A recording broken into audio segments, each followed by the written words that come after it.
Bom dia e bem-vindos à apresentação dos resultados do segundo trimestre de 2025, em que André Milanez, CFO da B3, comentará os resultados da companhia juntamente com Fernando Campos, Superintendente de Relações com Investidores.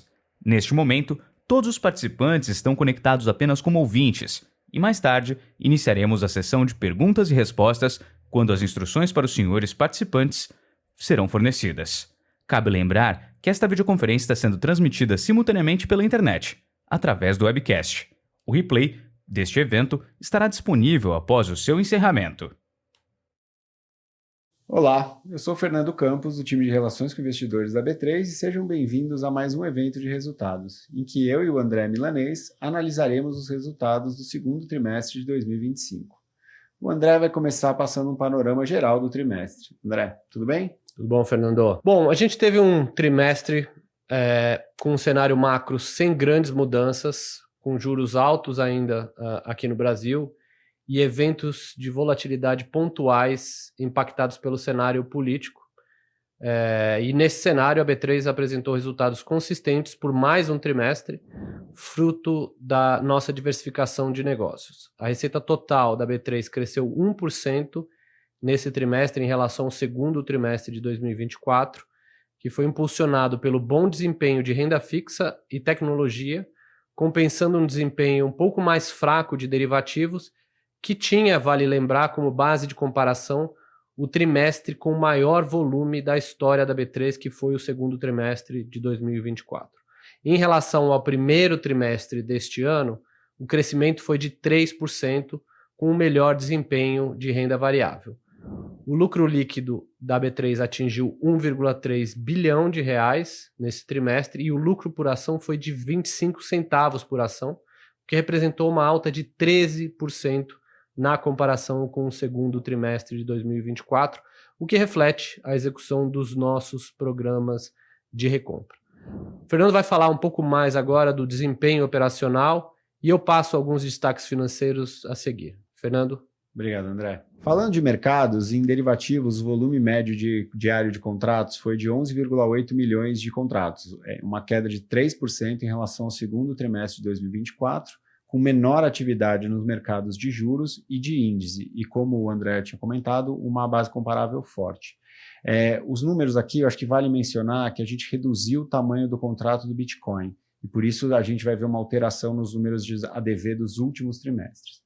Por outro lado, a RPC, a receita por contrato, apresentou um crescimento de 3%, que foi em linha com a redução do volume. E falando do futuro de Bitcoin, ele contribuiu com 37 milhões de reais em receitas. E aqui vale a lembrança que a gente realizou alguns ajustes na margem requerida que vão impactar um pouco os volumes daqui para frente. E por mais um trimestre, os derivativos de balcão também apresentaram um bom desempenho, com crescimento tanto em emissões quanto em estoque. Então, a receita total de derivativos foi de 893 milhões, uma redução de 6% em relação ao mesmo período do ano passado. Em renda fixa, continua performando muito bem e apresentou novamente um crescimento em dígitos duplos nas métricas operacionais quando a gente compara com o ano passado, refletindo o mercado de crédito privado mais aquecido e a busca por ativos ligados a juros no atual cenário, o que reforça a característica defensiva desse grupo de receita. Vale destacar aqui o crescimento de 23% no estoque de dívida corporativa. Falando agora de renda variável, a gente teve um crescimento de 9% no ADTV, que totalizou 26,1 bilhões de reais, e o turnover de 143% contra 136% no mesmo período de 2024. Esse comportamento foi parecido com os últimos trimestres, a gente tem visto o ADTV nessa casa já tem alguns períodos. Aqui eu acho que vale novamente destacar o desempenho dos BDRs, ETFs e fundos listados, que somados representaram 15% do mercado à vista. Em relação às margens, ao FII, como nos últimos trimestres, a gente teve um volume com uma representatividade ainda importante com o exercício de opção de índice e formador de mercado. Então a gente teve uma margem que em linha com os últimos trimestres, mas abaixo do segundo trimestre de 2024. E a receita de renda variável representou 21% da receita total da companhia no trimestre. Em outros segmentos, nas soluções para mercado de capitais, a gente teve uma boa performance do DataWise+, que é uma ferramenta de analítica para o mercado de capitais. Em soluções analíticas de dados, eu acho que vale destacar que a gente teve um impacto do Desenrola no 2T24, que impactou as receitas de veículos imobiliários, que teriam crescido se não tivesse esse impacto. E em plataformas e dados analíticos, a gente teve um crescimento de 14% na receita, principalmente nas verticais, com contribuições nas verticais de crédito, prevenção de perdas e seguros. Tecnologia e plataformas. Aqui tem o impacto do crescimento da indústria de fundos, principalmente de renda fixa, com reflexo na utilização, na tarifa de utilização, que impacta a linha de tecnologia, e o registro e estoque de cotas de fundo, que impacta a linha de serviços de apoio ao mercado. Agora o André vai falar um pouco do restante do desempenho financeiro e dos avanços estratégicos da B3. André? Obrigado, Fernando. Bom, eu queria destacar mais alguns pontos. Eu acho que, primeiro, nas deduções da receita, a gente teve neste trimestre um impacto não recorrente que acabou reduzindo essa linha em aproximadamente 75 milhões. Esse impacto se refere a alguns créditos tributários acumulados de PIS e COFINS que foram reconhecidos nesse período e, consequentemente, reduziram aí as deduções da nossa receita. Nas despesas, a gente teve um trimestre em linha com o nosso planejamento, é importante destacar, com um crescimento que foi acima da inflação em relação ao segundo trimestre de 2024, mas, como eu falei, já planejado e esperado, e que foi aqui impactado principalmente pela linha de processamento de dados, o que reflete uma melhor calendarização dos gastos que a gente está buscando para este exercício, buscando tentar aumentar a previsibilidade do comportamento desses gastos e reduzir volatilidade entre os trimestres. A linha de pessoal reflete o crescimento além do dissídio, também a gente teve alguns custos aqui de adequação tributários que apareceram quando da incorporação de Neoway e Neurotech. Como resultado de tudo isso que a gente falou, nosso EBITDA recorrente totalizou 1,7 bilhão, um valor que representa uma retração de 3% em relação ao segundo trimestre de 2024, mas um crescimento de 4% em relação ao primeiro trimestre de 2025, com uma margem EBITDA que fechou aí quase em 70%, 69,8%. No resultado financeiro, vale destacar o impacto da atualização monetária desses créditos de PIS e COFINS que eu mencionei no início da minha fala, e que representaram aí cerca de 30 milhões de reais nessa linha. E também vale destacar nos impostos que este foi o primeiro trimestre após a incorporação de Neoway e Neurotech, e que a gente começou a utilizar o benefício fiscal gerado nessa transação, o que trouxe um impacto positivo de cerca de 40 milhões de reais no trimestre. Por fim, vale mencionar em métricas financeiras ainda o retorno aos acionistas, que foi de aproximadamente 580 milhões no trimestre, sendo 202 milhões em recompras e 378 milhões em juros sobre capital próprio. E aí, por último, para fechar, vale destacar o que a gente já vem falando nos últimos calls, que diz respeito à nossa agenda de produtos e de novos produtos. E durante este trimestre a gente teve o lançamento e o anúncio de diversos produtos voltados tanto para os investidores de varejo quanto para os investidores institucionais, e essa vai continuar sendo a agenda da B3 ao longo deste ano e dos próximos anos. Então vale aqui destacar os lançamentos de 2 novos futuros da família de cripto. A gente lançou os futuros de Ethereum e de Solana. Tivemos também o lançamento dos produtos ligados ao índice Ibovespa B3BR+, lembrando que ele é uma versão ampliada do Ibovespa, que incorpora a BDRs de companhias listadas fora do Brasil e outras ações.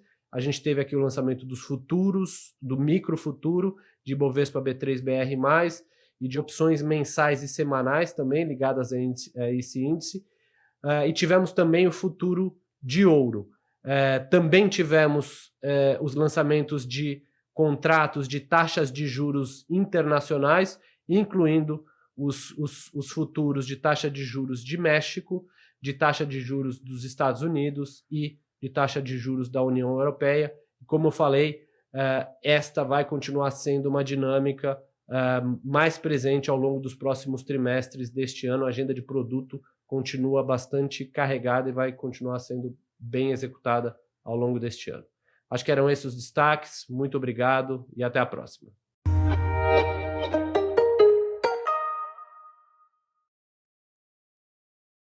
Obrigado. Iniciaremos agora a sessão de perguntas e respostas. Caso deseje fazer alguma pergunta, por favor pressione o botão levantar a mão. Se a sua pergunta for respondida, você pode deixar a fila clicando sobre o botão abaixar a mão. Nossa primeira pergunta vem de Marcelo Mizrahi, do Bradesco BBI. Por favor, senhor Marcelo, seu microfone já está liberado. Olá, pessoal, tudo bem? Parabéns pelos resultados. Perguntar assim sobre a parte da despesa, né? A gente viu realmente uma despesa bem comedida no trimestre, né? E aí acho que tem uma expectativa dela ter uma dinâmica de crescimento muito menor no segundo semestre, né? Mas mesmo quando a gente faz esses ajustes, né? O número realmente foi bom e dá alguma impressão de que o guidance, talvez o nível de despesa ele pode ser mais pro piso do guidance, né? Queria perguntar assim, são duas perguntas. Uma é sobre essa questão, né, da despesa, se vocês acham que a gente vai ter mais para o piso do guidance aí. E a outra questão é sobre a tabela de preços do terceiro trimestre, né? Como é que vocês estão vendo a tabela? Vocês acham que a tabela de fato já entrou, não entrou? Enfim, algumas perspectivas aí, se a tabela que estava definida ela vai se manter e vai entrar aí no terceiro trimestre. É isso aqui, obrigado. Obrigado pela pergunta, Mizrahi. Vou falar da despesa e eu passo aqui para o Fernando comentar um pouco na parte da tabela de preço. Veja, então de fato a gente pode esperar uma desaceleração na taxa de crescimento, olhando na comparação com o ano passado para os próximos trimestres. Como eu falei no call anterior, eu acho que é importante a gente lembrar que o segundo trimestre a gente tem as pressões, principalmente ali do reajuste sobre a base de salários, dado o dissídio coletivo que ocorre agora no mês de agosto. Então, é natural que você tenha um segundo semestre um pouco mais carregado como resultado desse reajuste.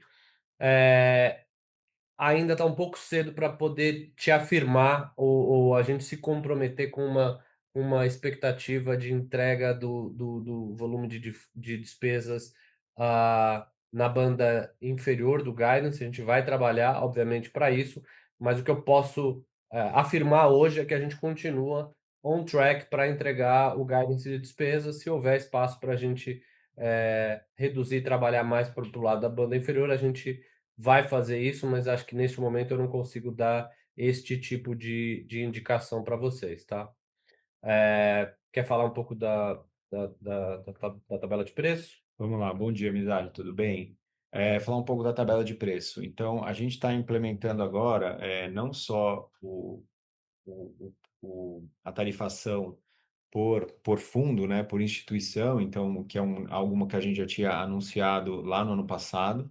Então, entra assim no terceiro trimestre e a gente está fazendo alguns outros ajustes, que aí são ajustes que fazem parte de todo um pacote. Assim, vou só reforçar o que eu falei no call em inglês, que não devem ter um impacto significativo em receita e margem. Então, a gente está dentro da tarifação de listados, a gente de equities, a gente está criando um programa de HFT. Então, hoje eles quase todos operavam por via dos programas de formador de mercado. Eles vão ter um programa de HFT que é semelhante ao programa que a gente tem em derivativos. A gente está ajustando a tabela dos grandes não day traders. Então, a gente já tinha um programa para os grandes não day traders. Os grandes não day traders são basicamente as swap houses, né? São os bancos que tomam posição para cliente lá fora e entram aqui. Eles dão swap para o cliente e entram aqui no mercado à vista. Você tem esse grupo, você tem um terceiro grupo no próprio formador de mercado, que a gente também está fazendo alguns ajustes no formador de mercado, tá? Então, isso que a gente está fazendo na negociação de ações, a gente está mexendo fazendo esses quatro ajustes, todos entram agora. A gente não deve ter um impacto, mas aqui a gente está corrigindo distorção e dando a sensibilidade, a elasticidade para quem a gente acha tentando deixar a nossa precificação de uma forma mais inteligente. E junto com isso vem também, como foi anunciado no ano passado, a gente faz isso em conjunto com a correção das distorções que a gente tinha na custódia, na depositária. Então, hoje a gente vai ter uma equalização também na depositária, na tarifação. Você tinha os estrangeiros pagavam uma tarifa diferente, e agora a gente vai ter essa equalização, na custódia. Então, tem algumas mudanças para acontecer. Quando a gente rodou aqui, os nossos cenários não tinham grandes impactos, mas, de qualquer jeito, é algo para a gente ficar atento para os próximos trimestres aí. Tá legal, obrigado, pessoal. Lembrando mais uma vez, para fazer perguntas, pressione o botão levantar a mão. Aguarde enquanto coletamos mais perguntas.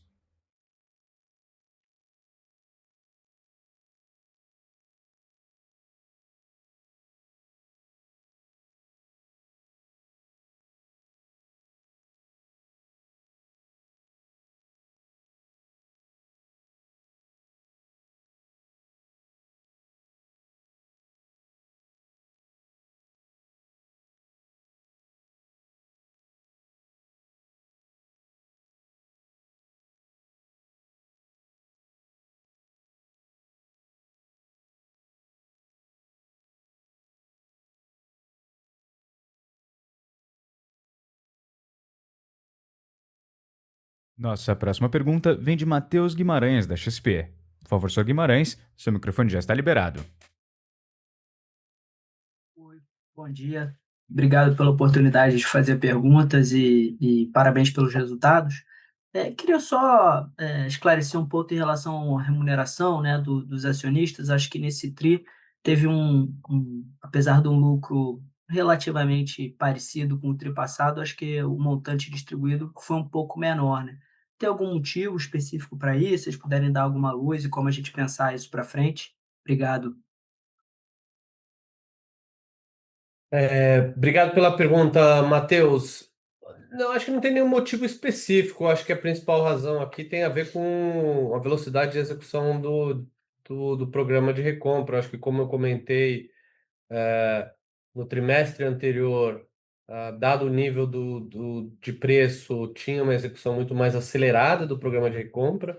A gente continua recomprando a ação da companhia, mas num pace talvez um pouco mais moderado agora, que houve uma reação do papel. E eu acho que isso é o que explica um pouco dessa diferença quando você faz essa comparação entre períodos. A gente continua com o guidance de distribuir aí em torno de 100% do lucro líquido aos acionistas. O nosso guidance em relação a isso foi mantido. Então, pode ser que aconteça alguma equalização depois nos trimestres seguintes, mas essa é a expectativa. Então, não se alterou nada, eventualmente aqui alguma alteração só de timing, dado o instrumento que eventualmente a gente utilize para retornar esse capital aos acionistas, tá? Super claro, muito obrigado, André. Lembrando mais uma vez, para fazer perguntas, pressione o botão levantar a mão. Aguarde enquanto coletamos mais perguntas.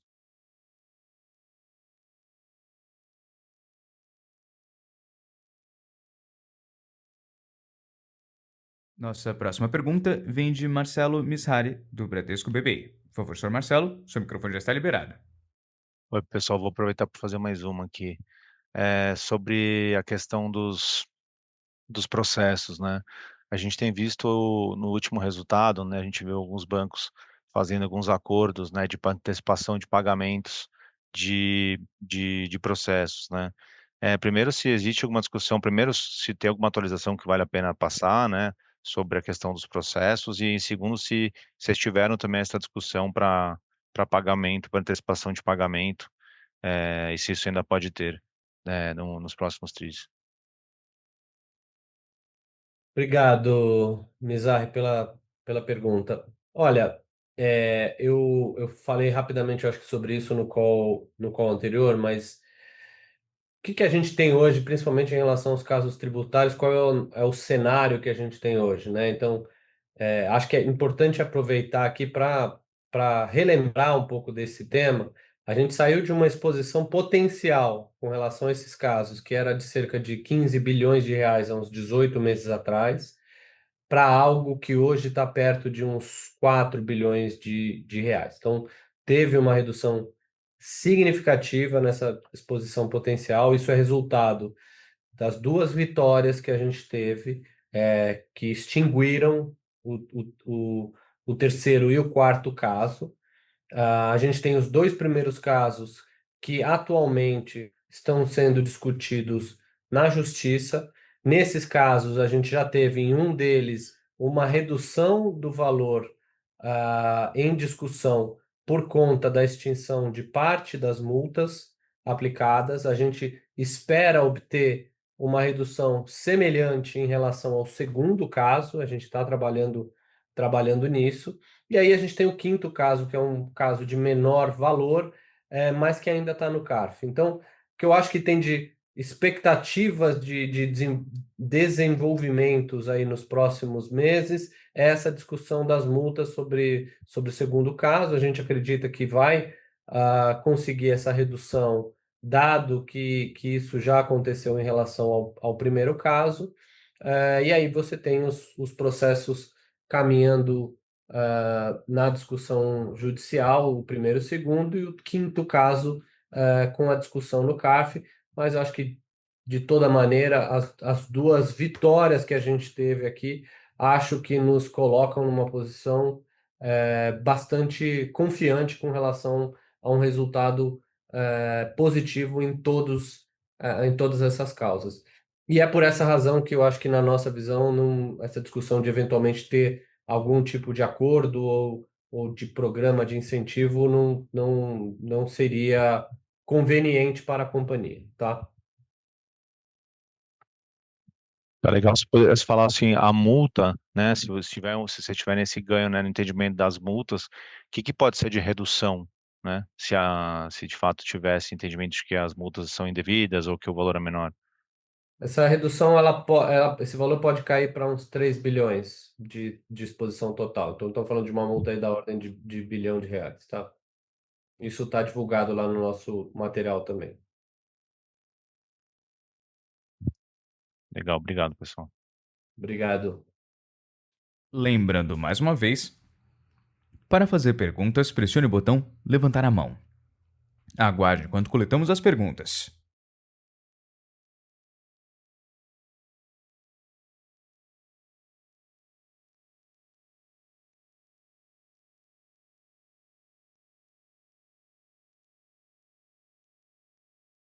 Encerramos neste momento a sessão de perguntas e respostas. Gostaria de passar a palavra ao Sr. André Milanez para as considerações finais. Por favor, Sr. Milanez, pode prosseguir. Obrigado. Bom, queria só agradecer a todos por participarem de mais um call de resultados da B3. Acho que a gente teve aqui mais um trimestre em que a diversificação do nosso modelo de negócios ajudou a entregar resultados bastante consistentes. A B3 continua comprometida aqui na sua agenda de produtos, de antecipar necessidade, de ajudar no desenvolvimento do mercado brasileiro e de antecipar necessidades dos nossos clientes. Agradeço aqui a todos que se envolveram nessa divulgação de resultados e para o alcance desses resultados, a todos os acionistas e a comunidade pelo apoio. Muito obrigado, uma ótima sexta-feira e um bom final de semana pela frente. Até o próximo trimestre. Muito obrigado. A apresentação da B3 está encerrada. Agradecemos a participação de todos e tenham um excelente dia.